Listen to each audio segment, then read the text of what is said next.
معاشرے میں ظلم و ناانصافی ہو تو دو قسم کے لوگ خاموش ہوتے ہیں، ایک خود غرض اور دوسرا بزدل۔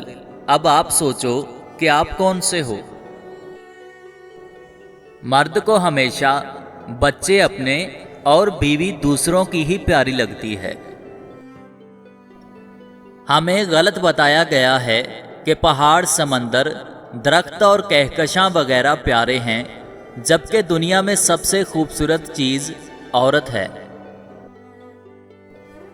اصل مسئلہ عورت کو ہی ہوتا ہے، پھر چاہے وہ ساس ہو، بیوی ہو یا کوئی اور۔ عورت ہی ایک عورت کا گھر تباہ کرتی ہے۔ رشتے محبت اور احساس کے بھوکے ہوتے ہیں، خوراک ملتی رہے تو توانا رہتے ہیں۔ 4 دن کسی کی بھرپور توجہ پا کر ہوا میں اڑنے سے گریز کریں، کیونکہ وہی شخص اگلے 4 دن میں آپ کو زمین پہ پٹک بھی سکتا ہے۔ کچھ لوگ کہتے ہیں اداسی تنہائی کی کوکھ سے جنم لیتی ہے۔ ممکن ہے ٹھیک کہتے ہوں۔ اگر کوئی عورت اچھا بولنا جانتی ہے تو اسے چاہیے کہ خاموش رہے۔